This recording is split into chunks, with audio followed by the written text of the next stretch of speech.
Bonjour à tous et à toutes. Ici Jérôme Blanchet-Gravel, rédacteur en chef de Libre Média. Aujourd'hui, je suis accompagné de Xavier Raffer, qui est criminologue, qui est directeur d'études au pôle sécurité-défense du Conservatoire national des arts et métiers. Monsieur Raffer est l'auteur de plusieurs livres, notamment un livre important sur Jeffrey Epstein. Jeffrey Epstein, l'âme damnée de la troisième culture. Donc aujourd'hui, on va revenir avec lui sur, évidemment, les dernières révélations entourant l'affaire Jeffrey Epstein.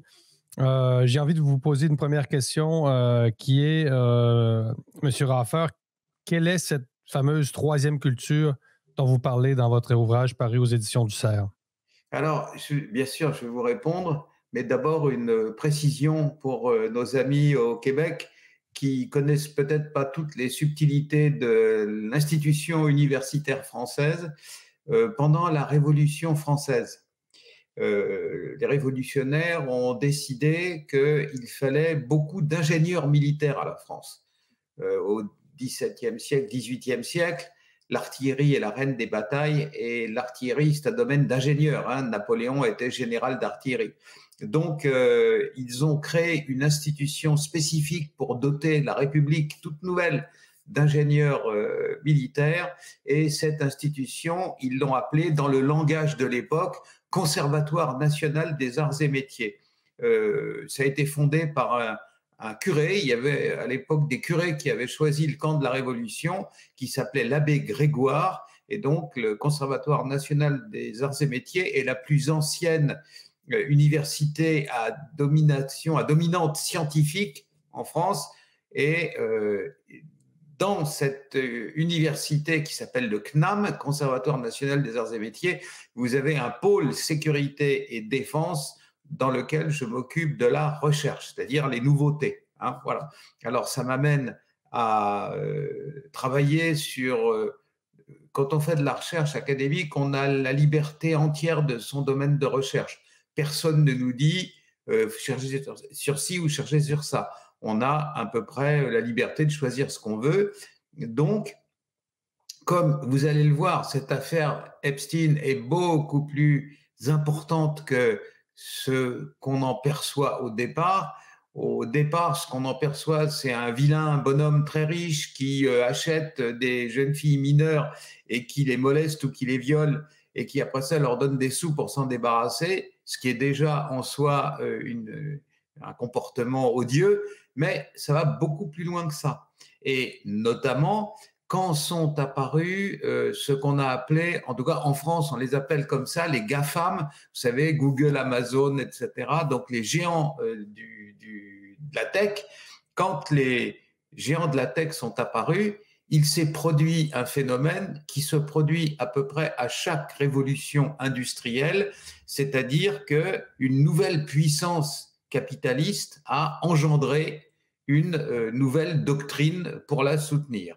Et cette doctrine, c'est-à-dire le justificatif de la prédation, naturellement, dans les GAFAM, il y a des aspects positifs et sympathiques, mais il y a aussi un côté prédateur sur lequel on reviendra tout à l'heure si vous voulez que je vous en donne des exemples concrets et précis, ou des gros mensonges, ou des comment dire, des bobards ou des choses comme ça. Il y a tout ça à l'intérieur de la troisième culture et notamment le fait de se trouver dans un état d'esprit anarchiste, libertaire. Ce sont des gens qui ont comme doctrine de base qu'ils appellent disruption, le fait de faire éclater absolument toutes les structures auxquels ils s'affrontent pour les remplacer par des produits numériques dont naturellement ils ont le monopole et dont ils touchent les profits directement en vendant des logiciels et indirectement en mettant de la publicité sur leurs canaux et sur leurs chaînes. Donc voilà, quelque part dans le Capital, Karl Marx a dit que toute révolution était sous-tendue par un aspect, comment dire, doctrinal en dessous, qui avait toujours la volonté chez les révolutionnaires de se doter d'une doctrine. Eh bien, ces révolutionnaires, principalement pour les États-Unis, mais pour le reste du monde aussi, parce que maintenant, avec le numérique, la planète, au moins dans le dans le monde numérique est unifié, vous avez donc là des individus qui ont répandu en même temps que leurs produits leur doctrine, et c'est ce qu'on appelle la troisième culture. J'y reviendrai plus longuement si vous voulez. Ce sont des chaînes vidéo, ce sont des maisons d'édition, ce sont des colloques, ce sont des concerts, sur toute une activité comme ça qui tourne autour des GAFAM. Et là-dedans, Jeffrey Epstein, quand il avait 5 minutes et qu'il n'était pas en train de molester des jeunes filles, a été un des financiers et un des principaux appuis de cette espèce de nouvelle révolution culturelle qu'un auteur d'ailleurs très intéressant qui a bien étudié de près cette troisième culture appelait ça du maoïsme digital. Voilà, donc la troisième culture, c'est ça. Parce que l'originalité de votre thèse, c'est de dire le phénomène Jeffrey Epstein, et on va revenir sur les détails un peu plus tard durant l'entretien, mais c'est de dire que Jeffrey Epstein s'inscrit dans un contexte social et il incarne finalement une sorte de phénomène sociologique. Hein. Finalement, c'est une sorte, au-delà du prédateur sexuel, du maître d'un système là, d'un réseau de trafic sexuel, c'est quelqu'un qui finalement a un symptôme d'un moment, hein, un moment américain qui est celui de la troisième culture. Moment d'une extrême corruption. C'est-à-dire que cet individu, alors vous êtes naturellement au balcon juste au-dessus des États-Unis et vous voyez tout ce qu'ils fabriquent dans les espèces de crises successives culturelles qui les traversent.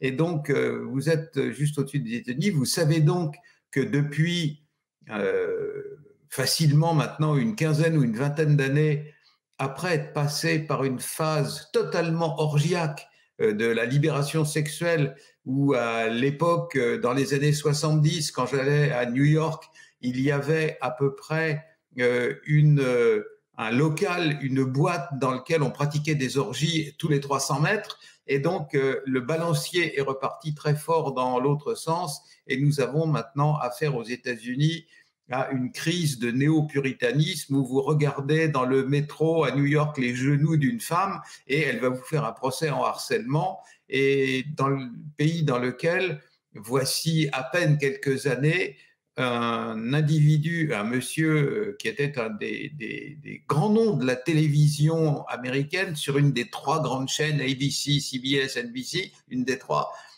un soir où il faisait chaud en été, par inadvertance, a posé sa main sur l'épaule de sa speakerine collègue, et comme c'était en été, elle avait son épaule nue, et comme il a posé la main sur cette épaule nue, il a été renvoyé de séance tenante et il lui arrivait une catastrophe professionnelle. Enfin, sa carrière a été pratiquement mise par terre, quoi, alors que 20 ans encore auparavant, il y avait des orgies un peu partout et on projetait des films pornographiques partout. Donc vous voyez, les États-Unis, c'est un bateau qui n'a pas de quille. Hein, tous les vents l'amènent à droite et à gauche. Et pourquoi je vous dis ça? Parce que pendant cette période de puritanisme exacerbé, MeToo et tout le reste, hein, déjà depuis un certain nombre d'années, voilà un individu qui ne cache absolument pas sa prédation sexuelle, qui se promène partout.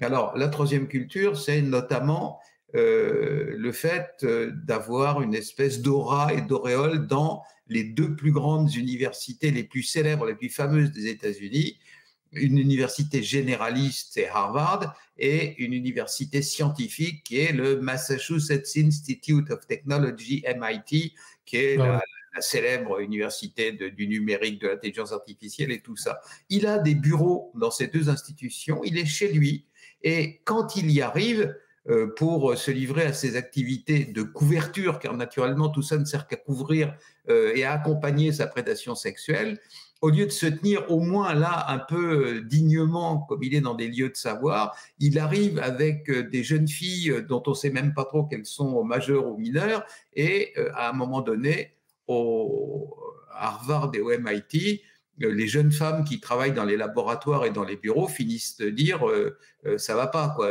On ne sait pas ce qu'il fait, c'est pas, manifestement ces jeunes filles ne sont pas de sa famille, on ne sait pas s'il se promène avec son harem ou quoi, et ça finit par râler. Mais pendant 20 ans quand même, voilà un individu qui est reçu partout aux États-Unis, qui appartient à ce qu'on appelle dans le monde de la communication la A-list, c'est-à-dire ceux qu'on désire absolument avoir, les vedettes, les people qu'on veut absolument avoir, comment dire, dans une première du cinéma ou du théâtre, dans toutes les grandes occasions. Il faut qu'il y ait ces gens qui soient invités parce qu'ils sont illustres, ils sont célèbres. Et donc, pendant toute une grande période, bien qu'il ait déjà été condamné pour, dans le droit français, on dirait détournement de mineurs en bande organisée, c'est-à-dire qu'il avait des gens autour de lui qui se livraient à une espèce de chasse pour lui ramener son gibier, etc. Donc c'est ça qui vous étonne beaucoup, à cette complicité finalement des autorités. Vous donnez des exemples à la radio en France. Par exemple, il a son avion et finalement les douanes, les douanes ne relèvent jamais qu'il est accompagné de filles mineures. Donc, il a constamment des passe-droits pour aller où il veut. Et donc, ce que vous relevez, c'est un niveau de corruption qui, finalement, est assez incroyable. Phénoménal. Je ne sais pas. Naturellement, j'ai été souvent dans votre pays, mais je n'y vis pas. Donc, je ne sais pas quelles sont les conditions dans lesquelles on a le droit de retirer de l'argent en espèces dans une banque. Vous allez dans une banque où vous avez votre compte, vous dites, bon, il me faut $3 000, $5 000, $10 000. En tout cas, en France, quand vous sortez de l'argent en espèces dans une quantité qui dépasse quelques milliers d'euros, on va vous demander, votre banquier va dire, c'est pourquoi vous allez acheter de la drogue, qu'est-ce que c'est que cette affaire? Et donc, pareil, en tout cas aux États-Unis, il y a des officiers, des fonctionnaires dans les banques qui sont chargés de faire en sorte que les gens respectent les règles. On appelle ça en anglais compliance. Et donc, les gens de la compliance de peut-être la plus grande banque des États-Unis, ou une des 2-3 plus importantes en tout cas, c'est-à-dire JP Morgan, les gens de la compliance de JP Morgan transmettent des notes, des observations à leurs supérieurs, à la haute hiérarchie, en disant voilà un monsieur qui tous les mois retire des dizaines et peut-être même parfois des centaines de milliers de dollars en espèces, et pour cause, il ne va pas payer des jeunes filles, des victimes ou même des prostituées avec une carte de crédit, ça tombe un peu sous le sang. Donc il a besoin de cet énorme afflux permanent d'argent en espèces, et les notes qu'envoient les employés de base de la JP Morgan dans la succursale où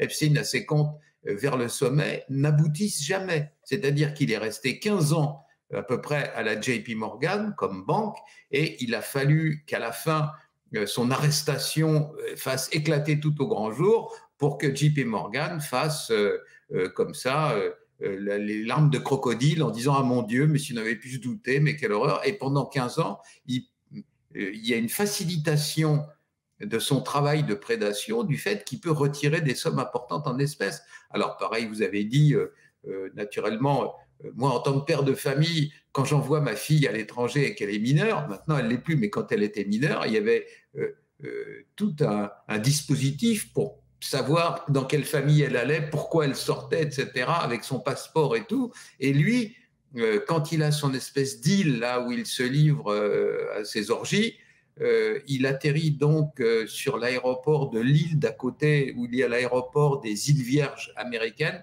American Virgin Islands, hein, et donc là, il y a une dame ultérieurement dans la tour de contrôle qui dit « Je le voyais sortir de son avion avec des petites filles qui parfois donnaient l'apparence, elle les voyait à 100, elle était, la tour de contrôle d'aéroport, elle était à 50 mètres. Quoi. Elle dit c'était manifestement des mineurs, et les gens de la sécurité de l'aéroport, bonjour monsieur Epstein, mais comment allez-vous, etc. Il montait dans son hélicoptère après ça, et personne ne lui demandait rien. Alors, essayez, vous ou moi, si j'essaye de sortir avec des mineurs comme ça, vous allez voir que, d'abord, on ne le fera pas parce qu'on est des gens bien, mais deuxièmement, essayez de le faire, vous allez voir, la police ou les douanes vont vous tomber dessus en disant quel est le permis, où sont les parents, qu'est-ce que c'est que cette jeune fille, etc.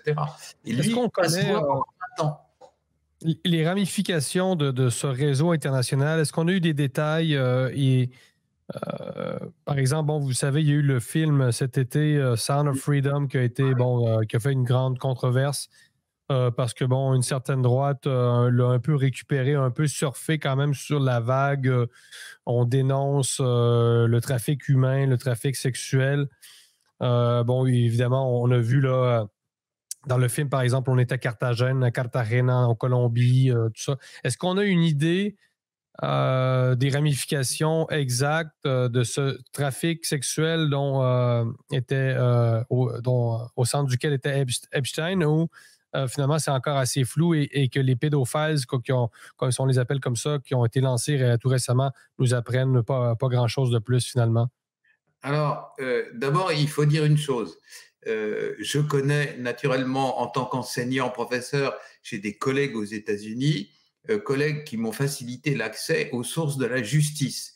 Il faut naturellement une telle histoire et du pain béni pour tous les conspirationnistes et tous les cinglés de la planète, ceux qui pensent que le gouvernement de la planète est aux mains de reptiles qui font des orgies sanglantes et qui assassinent des petits-enfants pour boire leur sang. Donc, une affaire comme Epstein était du pain béni pour eux. Donc, il fallait être d'autant plus rigoureux dans les sources et dans donc les contacts que j'ai eus et tout ce qui m'a permis de faire mon livre provient à 100% de sources de justice qui ont été étalonnées et vérifiées, et rien de tout l'aspect conspiratiste. Mais il existe cet aspect, et il existe d'autant plus qu'il y a eu cette mort d'Epstein complètement étrange, complètement bizarre, et si vous voulez, ce qui s'est produit dans la prison où il était, on peut en parler 2 minutes parce que c'est vraiment Oui, allez-y, incroyable. oui.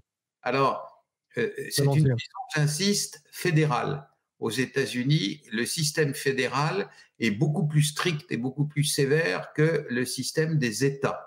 J'entends que, par exemple, quand vous êtes condamné à une peine de prison fédérale, c'est-à-dire que si le crime que vous avez commis dépasse un certain niveau de sévérité, ou s'il y a plus d'un État américain impliqué dans l'affaire, par exemple, si vous avez kidnappé une jeune femme dans l'État de New York et si vous l'avez violée dans l'État du New Jersey, comme il y a franchissement d'une frontière d'État, alors c'est un crime fédéral.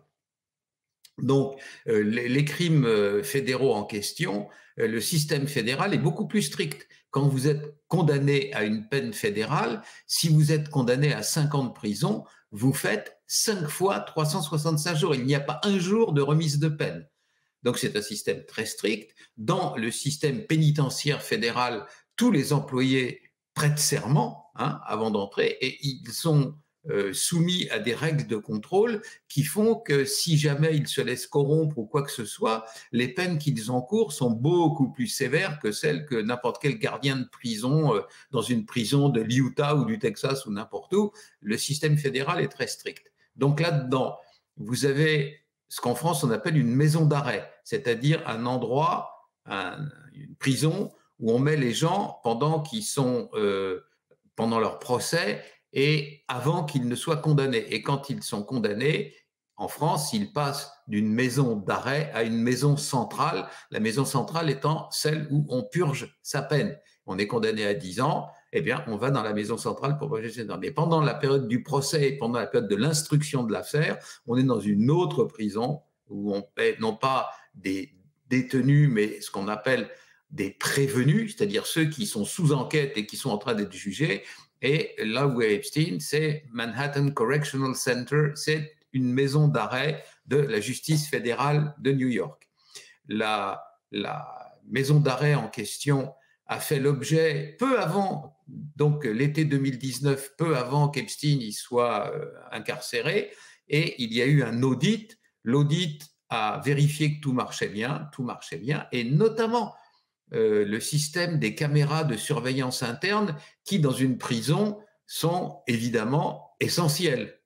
C'est la surveillance, il n'y a pas quelqu'un tous les mètres, il y a des caméras qui tournent, qui observent en permanence, et puis il y a des gens derrière des écrans qui regardent si tout se passe bien.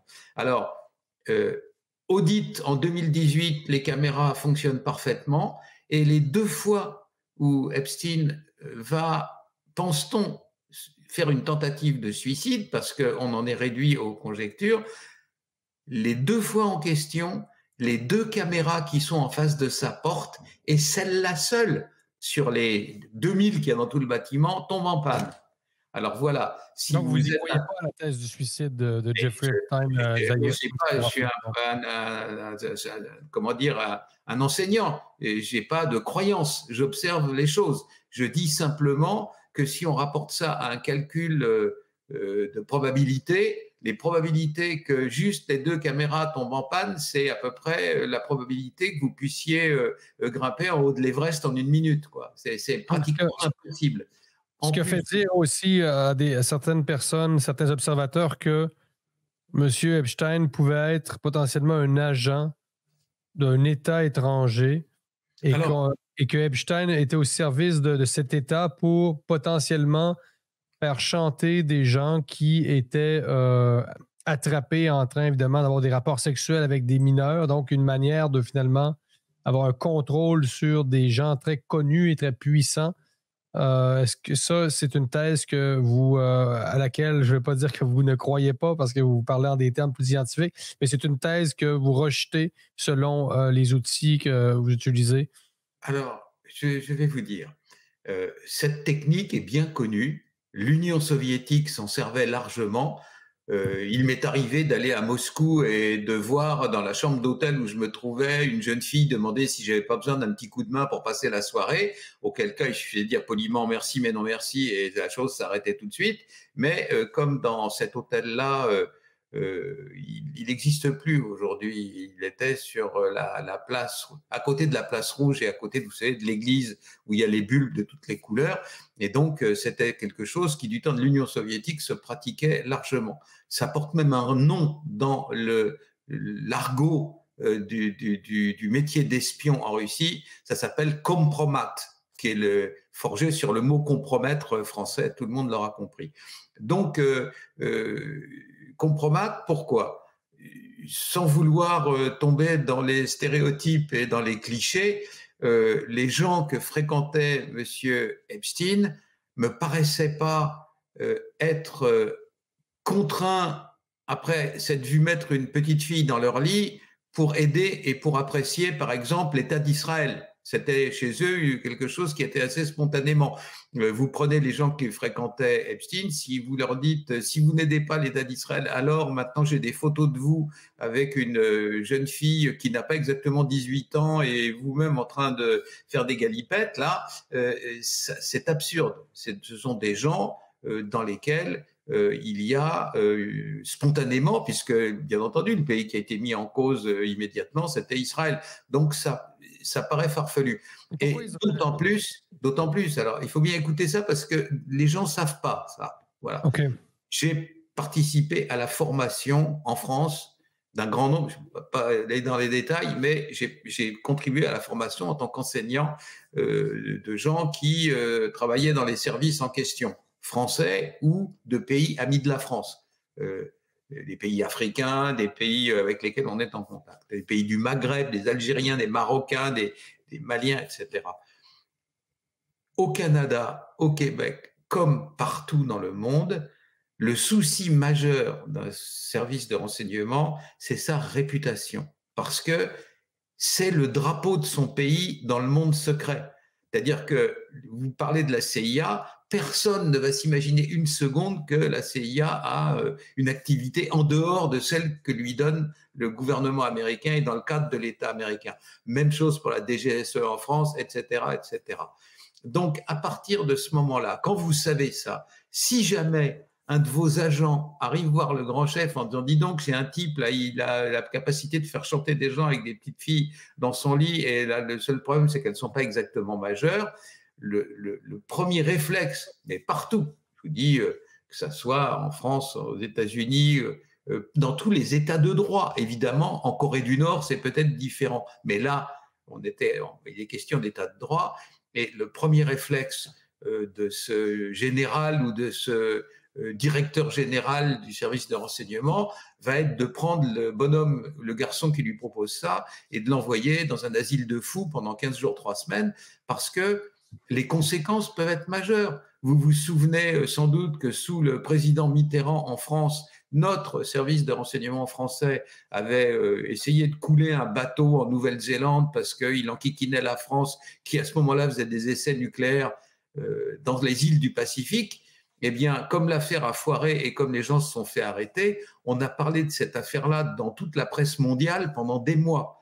Donc, imaginez ce que ça aurait été si, au lieu simplement de mettre un bâton de dynamite sous la quille d'un bateau, ça avait été une histoire de pédophilie comme ça. On en parlerait encore aujourd'hui. Donc, le bénéfice pour un État me paraît assez mince et le risque de réputation est monstrueux, monstrueux. Donc, si je résume, c'est pas sérieux. C'est probablement pas un agent au service d'un État selon les informations dont vous disposez, selon votre analyse, votre connaissance du terrain et des services de renseignement. Mais Jeffrey Epstein ne s'est pas suicidé par lui-même.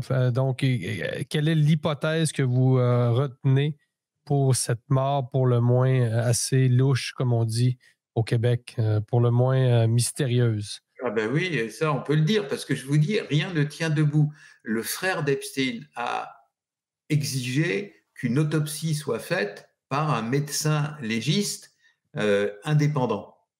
Le médecin légiste a autopsié le cadavre de Jeffrey Epstein et rien ne correspond. Par exemple, quand vous vous pendez, quand le sang cesse de couler, eh bien entendu, la loi de la pesanteur fait qu'il descend vers les pieds et vers les chevilles. Sur un pendu, les chevilles et les pieds sont tous de couleur très sombre, avec le sang qui est bleuâtre qui s'accumule en bas, et donc vous avez des pieds qui sont marrons. C'est pas le cas chez Epstein. En dehors de ça, quand vous étranglez quelqu'un, au lieu de le pendre, quand vous serrez quelqu'un par le cou, les veines autour de l'œil éclatent, mais pas dans le cas de la pendaison. Et Epstein avait les yeux complètement éclatés, les veines des yeux. Troisièmement, chez les hommes, il y a ce qu'on appelle la pomme d'Adam ici. La pomme d'Adam, elle est généralement intacte en cas de pendaison, parce que la pression se fait plutôt sur l'arrière du cou, mais en cas d'étranglement, par exemple avec des poutres, elle éclate. Là, ce qu'on appelle la pomme d'Adam, c'est 3 petits os les uns à côté des autres. Il y en avait 2 de cassés sur les 3. Donc, rien ne correspond à une pendaison en bonne et due forme. Et l'homme qui a fait ces constatations-là avait autopsié des milliers de gens pendus et étranglés dans d'autres circonstances dans sa vie. Et il a dit, ce que j'observe dans M. Epstein, c'est quelque chose que je n'ai jamais vu de ma carrière. J'avais eu, c'est un monsieur assez âgé qui a fait ce travail-là, mais il le faisait depuis, je sais pas, 30 ans ou plus, et il a dit, j'ai jamais vu ça de ma vie, tellement ça s'écartait des schémas habituels de ce qui se passe quand on pend quelqu'un ou qu'on l'étrangle. Alors là, on prétendait qu'il avait été pendu. En plus, les rares photos qui ont été publiées après montrent très clairement dans la cellule du mort, parce qu'il est à ce moment-là mort par terre, qu'il a des ordinateurs, que les ordinateurs et les téléphones portables ont des câbles, comme on en a tous, pour recharger, pour brancher les téléphones et les ordinateurs sur l'électricité. Ces câbles-là sont merveilleux pour se pendre parce qu'ils sont très solides et très résistants. Ils sont faits pour résister à quelqu'un qui secoue une armoire par inadvertance. Alors le tuyau, le fil électrique pour pas qu'il casse, etc. C'est fait sur votre robuste. Et malgré la présence sous son nez de ces tuyaux-là, voilà un homme qui va déchirer des draps pour se pendre avec un petit bout de tissu fragile, quoi. Donc, je vous dis, rien dans cette affaire ne tient debout. Et comme tout à l'heure, on parlait des conspirationnistes, le plus extraordinaire dans cette affaire-là, c'est qu'avant que la mort d'Epstein soit révélée par un journaliste qui, vers 8h30 du matin, va dire sensationnel, etc., sur le pire site des conspirationnistes, c'est-à-dire une espèce de site où on peut afficher des messages, etc., qui s'appelle 4chan, qui est l'endroit où s'expriment notamment les gens de QAnon, etc. Il y a à 7h30 du matin un type qui poste le message suivant: ne me demandez pas comment je sais, mais Epstein vient d'être trouvé mort dans sa cellule, et comme il s'attend à ce que l'information soit effacée tout de suite parce qu'elle est trop sensationnelle, il termine son petit message en mettant « screen cap this », sauvegarder l'écran parce que ça va disparaître tout de suite. Donc, on n'a jamais su qui avait informé ce bonhomme, ni même qui il était. Donc, toute cette affaire est totalement saugrenue, quoi. Il n'y a rien qui tient debout. Vous dites donc que cette affaire-là, et c'est du bonbon, comme on dit aussi au Québec, pour les conspirationnistes, mais c'est pas l'illustration même d'une des préoccupations de ce groupe, c'est-à-dire que ce que vous démontrez, l'étendue de ce réseau, l'ampleur de ce réseau de trafic sexuel qui est international, c'est pas justement ce que dénoncent les conspirationnistes? C'est-à-dire, c'est quoi la différence que vous faites exactement entre le point de vue de ces groupes américains, le QAnon, et ce que vous avez constaté? Eux vont beaucoup plus loin ou... Alors, dans ce que dit QAnon et les groupes analogues, il est question d'une conspiration des élites de la société qui sont devenues satanistes, qui se livrent au culte du démon, du diable, et qui pratiquent des sacrifices humains sur des tout jeunes enfants, c'est-à-dire des enfants de l'école maternelle, de 4, 5 ans, 3 ans, 2 ans, des bébés, etc. Tel n'est pas le cas avec Jeffrey Epstein, qui a longuement parlé de ses rapports à la religion de ses parents, c'est-à-dire qu'en tant qu'ayant des parents juifs, mais lui était pas religieux, quoi. Il pratiquait pas. Il disait simplement non. Quand il a été interrogé par les psychiatres qui lui ont dit est-ce que vous avez des pulsions suicidaires, il a dit non, je n'ai pas de pulsions suicidaires parce que le judaïsme interdit le suicide et donc malgré tout j'ai une certaine observance à ce niveau-là des choses, mais c'était pas lui-même un homme religieux. Rien chez lui n'a permis de trouver qu'il s'était livré à quelque pratique sataniste que ce soit. Et enfin, ce qui l'attirait sexuellement, ce n'étaient pas des enfants. Il y a des pervers, on le voit tous, qui violent des bébés de 8 mois ou des petites filles et des petits garçons de 2 ou 3 ans. Tel n'était pas du tout le cas de Jeffrey Epstein, qui s'intéressait, si on peut dire, à des jeunes filles nubiles, c'est-à-dire ayant déjà leurs règles, et donc, mais toutes jeunes et un peu infantiles d'aspect, dans la tranche d'âge, on peut dire 13, 14, 15 ans, quoi. C'était plutôt Lolita, ce qu'on appelle dans le langage du romantisme français les fruits verts, vous savez. Alors naturellement, ces jeunes filles sont au-dessous de l'âge du consentement et donc aussi les détourner, les soudoyer, les acheter pour avoir des rapports sexuels avec elles est évidemment un crime. Mais ce que décrit Quanon et ce qui s'est passé dans le cas de Jeffrey Epstein n'a à peu près rien à voir. Il a même été en lien avec des jeunes filles majeures, etc. Mais bon, ce qu'il préférait, c'était quand même les ados, quoi. On comprend qu'il ne sacrifiait pas ses victimes parce qu'il voulait justement en profiter peut-être plus longtemps. Donc, mais par exemple, le problème, c'est pas qu'on ait étendu peut-être dans certains médias la notion de complotisme, c'est-à-dire que ce que QAnon peut penser, c'est une chose, mais le fait de dénoncer les réseaux de trafic sexuel, que le seul fait de dire ce que vous dites aujourd'hui avec nous à Libre Média soit considéré comme de la méfiance et que cette méfiance soit associée à un certain complotisme. Est-ce que vous trouvez quand même que les grands médias ne sont pas allés un peu loin finalement, leur mépris d'une certaine couche de la population qui avait des préoccupations qui n'allaient pas jusqu'à ce qu'on racontait dans les cercles américains, qui restent américains aussi. Là. Au Centre QAnon au Québec, ça a une certaine résonance, là, mais pas autant qu'aux États-Unis. Et j'imagine qu'en France, ça n'a pas pénétré non plus totalement la société. Les Français, ça les fait rigoler. Ça. Ils pensent que c'est des fous, vous savez, des reptiliens qui vont venir de la planète Arcturus pour aller diriger le monde en secret. Non, la France, c'est le pays de Descartes, donc on a naturellement nos délires, mais les petits hommes verts qui vont venir contrôler nos élites en leur faisant faire des messes noires, ça marche pas trop. Hein. En revanche, dans le cas de Jeffrey Epstein, vous avez une réalité, c'est-à-dire qu'il a pu pendant 20 ans se livrer à ses vices, il a pu le faire en compagnie de personnalités importantes sous le couvert de massages, mais les massages ne trompaient personne.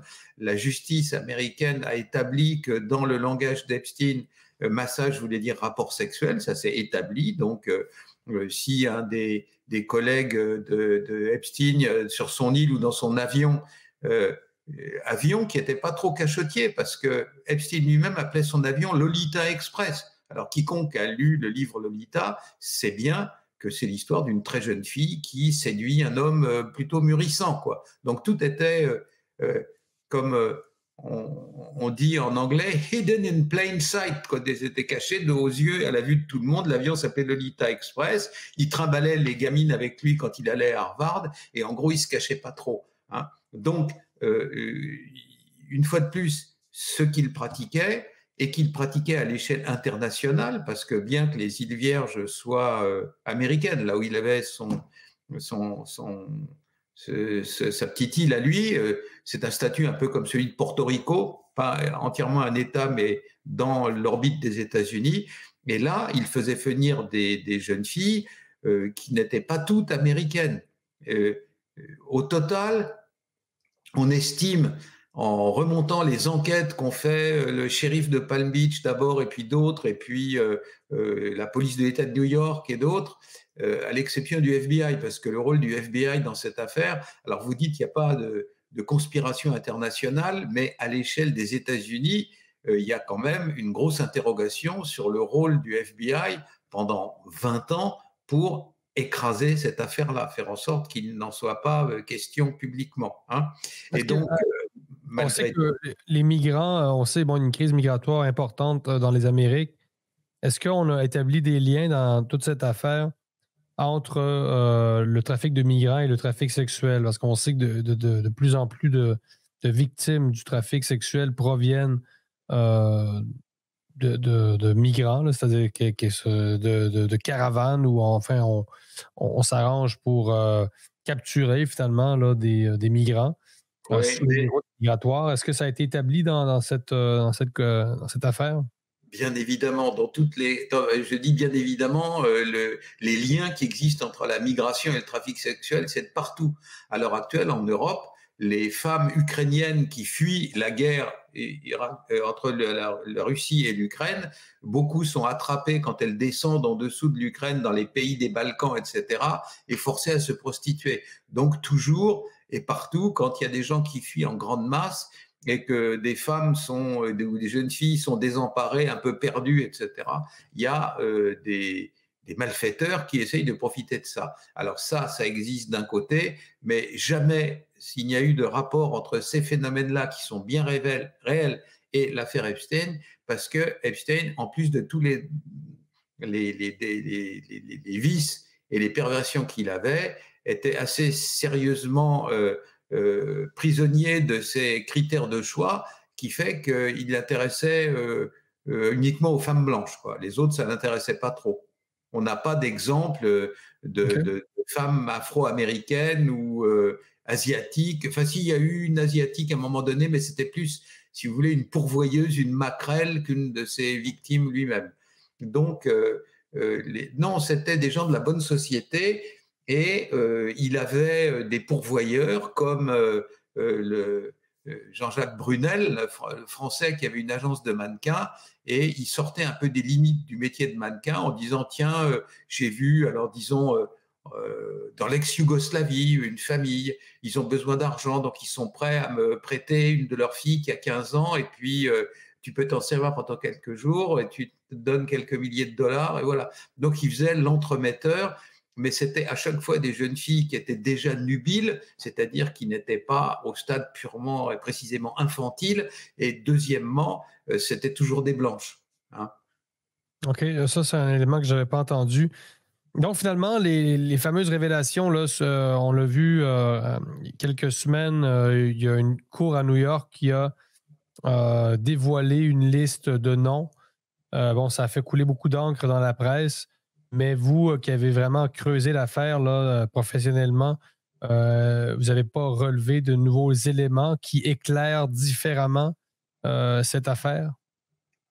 Les États-Unis J'entends le pouvoir fédéral, parce que c'est lui qui autorise la juge à sortir les papiers ou elle les obligeait de les garder secrets. Elle n'est pas livrée à son propre jugement uniquement, hein. Donc, les États-Unis ont le choix entre deux sortes d'embêtements, si vous voulez, pour parler poliment.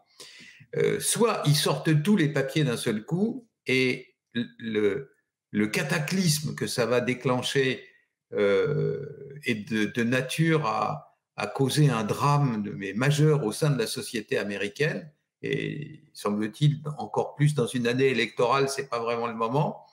Et deuxième possibilité, sortir par petits paquets, 1000 pages par-ci, 1000 pages par-là, en étalant ça sur les années, en espérant que les gens et les médias se lasseront. C'est la deuxième solution qu'ils ont choisie. Et donc là, ils ont sorti quelques milliers de pages qui sont pas vraiment des révélations. C'est-à-dire que les noms qui ont été prononcés dans cette série de papiers, les noms qui étaient écrits dans les papiers de justice qui ont été libérés étaient connus.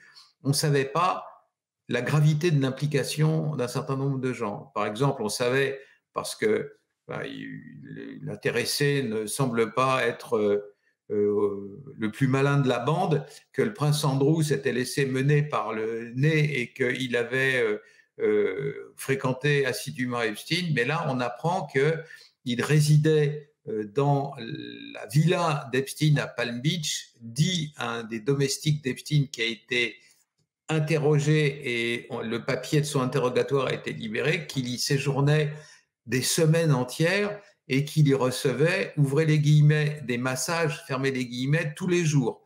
Alors là, le prince Andrew, avec ça, il est cuit, quoi. Plus jamais il pourra exercer un rôle quelconque dans la famille royale, parce que ce qu'on apprend sur lui est bien plus accablant que ce qu'on imaginait. Et puis, deuxième chose qu'on apprend là, il y a une semaine, quelque chose, qui jette là aussi un éclairage très nouveau sur la justice américaine, dont on n'imaginait pas qu'elle pouvait être corrompue à ce point-là. Monsieur Epstein a un avocat qui le défend au début des années 2000 quand il est poursuivi dans l'État de Floride pour détournement de mineurs en bande organisée. Il risque de ce fait 30 ans de prison minimum. Et à la fin, il finit par être condamné à 18 mois dans une maison d'arrêt qui en fait ressemble plus au club Méditerranée qu'à autre chose, dans laquelle il a acheté tous les gardiens dont il a fait ses domestiques et il passe là-dedans 18 mois pour toute punition. Et l'affaire est encore plus extraordinaire parce que l'avocat de M. Epstein a obtenu que les poursuites déjà minimales s'arrêtent à la seule personne de M. Epstein, qu'une fois qu'il a plaidé coupable, plus personne dans son entourage ne puisse être mis en cause dans l'affaire en question. Et là où c'est extraordinaire, c'est que l'avocat qui obtient cette mesure-là a participé lui-même aux orgies d'Epstein. Oh, ouais. Alors, la règle de base, je veux dire, alors naturellement, pas en Corée du Nord, les États-Unis d'aujourd'hui. Pas en Corée du Nord, mais dans un état de droit comme ceux dans lesquels on vit. Parce que là, vous savez, Donald Trump s'apprête à avoir plusieurs procès. Qu'est-ce que ça dit sur les États-Unis d'aujourd'hui? Mais ça dit simplement la chose suivante, que le système juridique des États-Unis est tellement complexe, a tellement de niveaux, a tellement de circonvolutions, que dans l'affaire de Epstein et puis dans d'autres peut-être, ils se sont, comme on dit en français, pris les pieds dans le tapis, quoi. Ils sont en train de se casser la figure parce que on ne sait plus où ça commence, on ne sait plus où ça finit. La justice se doit d'être claire, elle se doit d'être juste, mais elle se doit aussi d'être claire. Si le justiciable ne comprend pas ce qui lui arrive ou ce qui arrive au type qui est jugé, naturellement, on n'y comprend plus rien. Alors, Epstein connaissait Donald Trump, il le connaissait comme voisin à Palm Beach, hein, mais il ne semble pas que Trump ait été mêlé aux histoires sordides en question. Et même... Pas comme Bill Clinton, qui aurait rencontré 17 fois Oui. Il a reçu 17 fois Epstein à la Maison-Blanche. À la Maison-Blanche. Vous vous rendez compte, rencontrer le C'est président des incroyable. États-Unis une fois, c'est littéralement impossible. Les plus grands chefs d'État étrangers qui rencontrent le président des États-Unis pendant la Deuxième Guerre mondiale, Churchill n'a pas vu 17 fois Roosevelt à la Maison-Blanche. C'est hallucinant cette affaire-là. Hein, voilà. Et donc 17 fois. Alors, naturellement, en plus, le Clinton a volé sur l'avion Lolita Express dans des circonstances un peu bizarres parce que comme c'était photographié, la jeune fille qui lui fait un massage dans le cou, là, dans la photo, elle est habillée, mais quand l'avion était en vol, on n'a pas de certitude, quoi. Voilà. Donc, c'est une histoire, je vous dis, qui défie l'entendement parce qu'elle montre à quel point cette société est corrompue. Et comment j'ai commencé mon livre? Je l'ai commencé en disant cette histoire me rappelle quelque chose et à la fin, oui, je me suis souvenu et je me suis jeté sur le texte et c'est le livre du marquis de Sade qui s'appelle Les 120 journées de Sodome qu'il a écrit quand il était en prison à la Bastille. Et Ouais. alors, les 120 journées de Sodome, c'est plus sanglant. C'est-à-dire que les victimes sont égorgées, ébouillantées, noyées. Enfin, c'est horrible. On n'a que les 30 premières journées des 120 journées. Il voulait écrire un récit qui se passerait sur 120 jours. La prison de la Bastille a sans doute jeté une partie. Bref, on a les 30 premiers jours. Sur les 30 premiers jours, il y a déjà 43 morts, quoi. Alors, jamais, naturellement, Epstein s'est livré à ce genre d'orgie sanglante et au sens historique du terme, sadique. Hein, voilà. Mais tout le reste, c'est-à-dire des individus corrompus qui se réunissent dans des endroits, alors du temps du marquis de Sade, c'est dans des châteaux, bien sûr. Maintenant, c'est dans des îles des Caraïbes. Mais en dehors de ça, tout correspond. Lisez l'introduction. Maintenant, les 120 journées de Sodome, c'est sur Internet, ça se trouve partout. Hein. Donc, vous lisez l'introduction du marquis de Sade et c'est à la fin du règne de Louis XIV, quand la France avait été à moitié ruinée par les guerres successives du royaume, mais que certains s'étaient fort enrichis. Hein, et donc, ils réunissent des jeunes filles et des victimes, etc.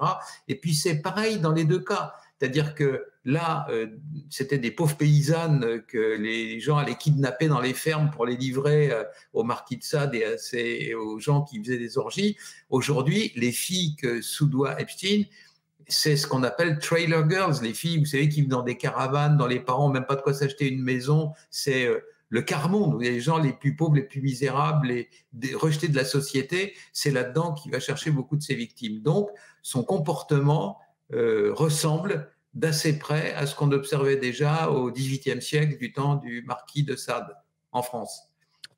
Intéressant. En terminant, j'aimerais revenir sur la Big Tech parce que vous faites le lien entre la culture, l'imaginaire de la Big Tech, si on peut dire, et cette espèce de normalisation, si on veut, de la pédophilie ou enfin de cet attrait pour des jeunes adolescentes. On sait que que depuis le confinement, la pédophilie en ligne a augmenté nettement. Quel est le lien que vous faites exactement entre la Big Tech, les nouvelles technologies et cet univers d'hypersexualisation où finalement les enfants et les adolescents sont vus comme des marchandises sexuelles finalement?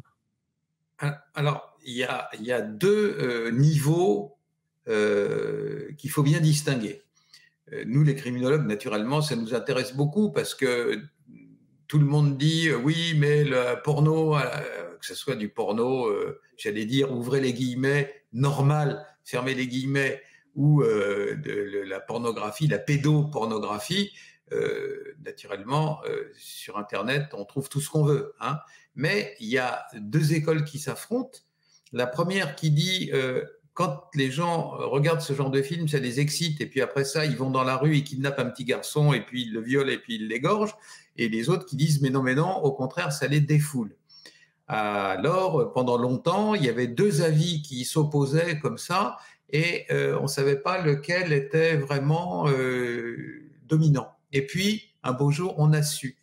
Les criminologues sont pas la profession au monde qui a le respect le plus infini pour les sociologues, dans lequel il y a beaucoup d'idéologie et peu de recherche scientifique, généralement. Mais là, il y a quand même un sociologue américain qui a fait un excellent travail et il s'est dit, voyons voir, par où passe le porno de l'Internet? il passe par l'Internet à haut débit. C'est-à-dire que l'Internet à haut débit est le seul à pouvoir faire passer suffisamment de données pour qu'il y ait des images en couleur, que les images soient de très bonne qualité, etc. Donc, il s'est dit, on va prendre les villes américaines à mesure où on y installe l'Internet haut débit, c'est-à-dire les câbles qui permettent, avec de la fibre de verre, qui permettent de faire arriver l'Internet haut débit. C'était il y a une quinzaine d'années de cela. Et donc, il a dit, on va voir quels sont les viols et les agressions sexuelles dans les villes qui n'ont pas encore l'Internet haut débit et dans celles où c'est arrivé. Et pourquoi il faisait ce rapport-là? Parce que à l'époque, et sans doute encore aujourd'hui maintenant, 70% de la bande passante sur la fibre pour l'Internet haut débit sert au porno. C'est-à-dire que c'est de très loin le genre de film qui est le plus utilisé, le plus téléchargé, au moins aux États-Unis et à l'époque. Donc au moment où il a fait l'étude, donc il a tout justifié. Et résultat des courses, après l'installation de l'Internet haut débit, le nombre d'agressions sexuelles et de viols avait plutôt tendance à diminuer. Vous savez, dans ces statistiques-là, on n'est jamais 0 ou 100, mais disons que là où il y en avait 100, il y en avait plus que 60 ou 70. Vous voyez, ça avait quand même, de manière sensible, baissé. Donc, il semble que ces films-là défoulent un peu plus de gens que ça n'excite. Maintenant, naturellement, entre adultes consentants, c'est une chose de faire des galipettes devant un écran de télévision ou devant une caméra. Tout cela est naturellement à 100% et strictement prohibé pour des mineurs, ça va de soi. Donc toute la pornographie est illicite en soi. Et alors que la pornographie des adultes, entre adultes consentants, comme on dit, ça les regarde s'ils ont envie de le faire, et puis si d'autres ont envie de le regarder. Ça, c'est une autre affaire. Mais dans le cas de l'affaire Epstein, c'était plutôt, comment dire, tout un système de think tanks, de sociétés de pensée, d'organismes qui diffusent des vidéos sur Internet en grand nombre. Vous savez, il y a une des grandes diffusions de l'idéologie de la Silicon Valley se fait par une chaîne qui s'appelle TED, TED, TED Talks, c'est-à-dire où il y a des gens qui viennent de dire mais la data, mais c'est merveilleux, mais regardez l'univers, et puis on va pouvoir augmenter le cerveau humain, etc. Tout ça, c'est leur propagande. Alors la propagande, elle est dépassement de l'être humain, d'une part, et deuxièmement, anarchisme. C'est-à-dire que ce qu'ils veulent, les GAFAM, c'est la liberté du renard dans le poulailler. Voilà, c'est ça qu'ils veulent. Ils veulent être tranquilles pour faire leur prédation comme ils le veulent. Et donc, quand ils s'attaquent à une profession, par exemple à l'édition de livres, qui est un métier que je connais bien parce que en tant qu'universitaire, je dirige des collections de livres, donc c'est un métier que je connais. Quand un Google, un Amazon arrive là-dedans, tout explose et après ça, ils ramassent les miettes et ils reconstituent à leur profit. Et là-dedans, il y a une disposition d'esprit extrêmement anarchiste dans la première salle à manger du premier bâtiment, le siège social de Facebook. Comme c'était un terrain qu'ils avaient acheté, ils pouvaient baptiser la rue qu'il y avait dessus. Donc, ils ont baptisé l'adresse officielle, c'était One Hacker's Way, c'est-à-dire allée des pirates. Donc, clairement, vous avez sur le siège de Facebook. Donc, il y a une idéologie là, derrière la. Vous savez, les drapeaux des pirates, vous savez, le drapeau Jolly Roger avec les têtes de mort, voilà, etc.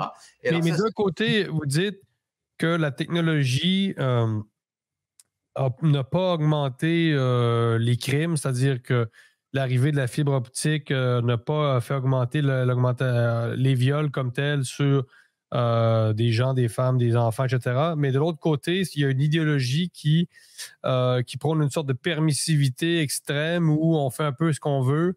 Donc, c'est un peu ambivalent. Là. C'est, d'un côté, la vidéo peut défouler certaines personnes qui auraient des tendances criminelles, mais de l'autre, et c'est une sorte de défouloir ou enfin quelque chose qui permet une sorte de défoulement aussi des foules, entre guillemets. Là.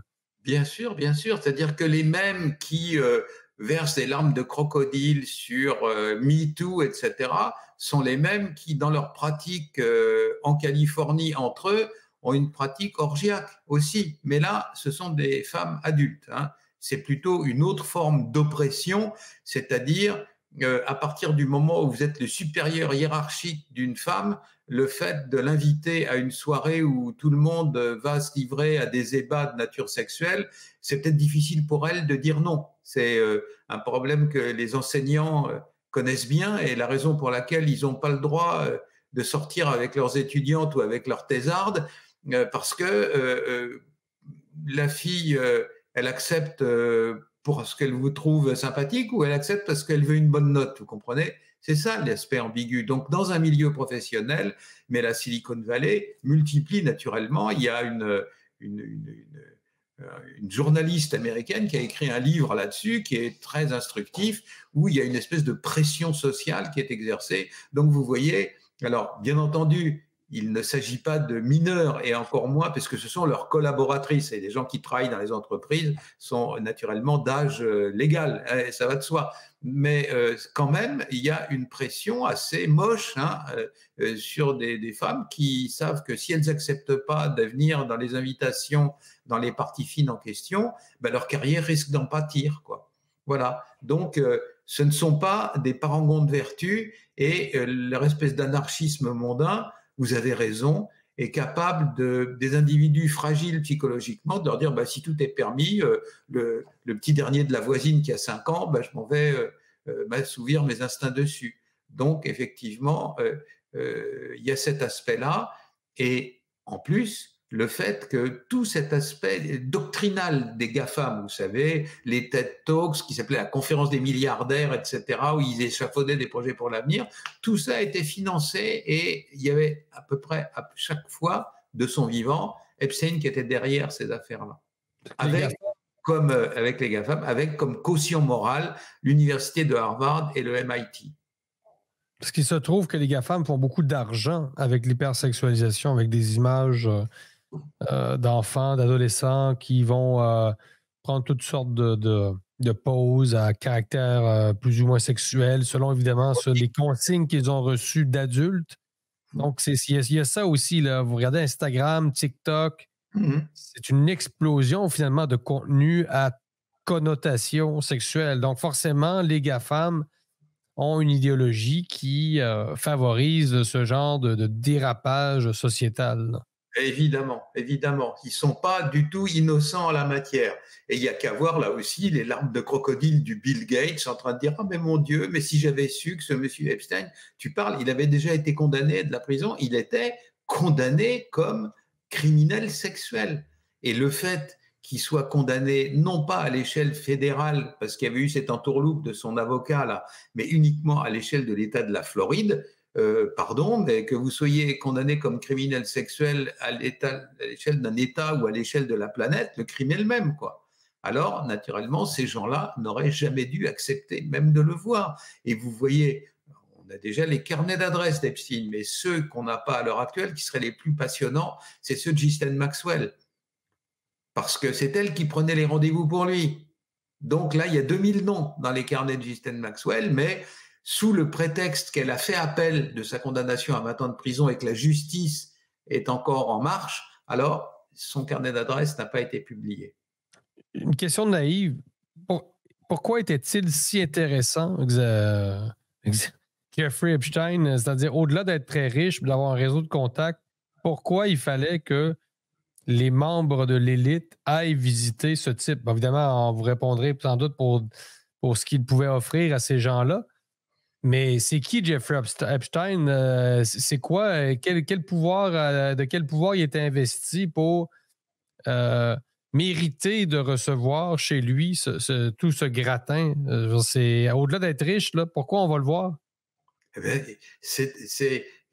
sans doute faudra-t-il leur demander à eux. Et moi, tous les témoignages qui ont été recueillis sur Epstein disent que c'était un type froid, un type antipathique, pas du tout chaleureux, qui traitait son entourage comme des chiens, notamment un monsieur français qu'il avait vu dans un restaurant français.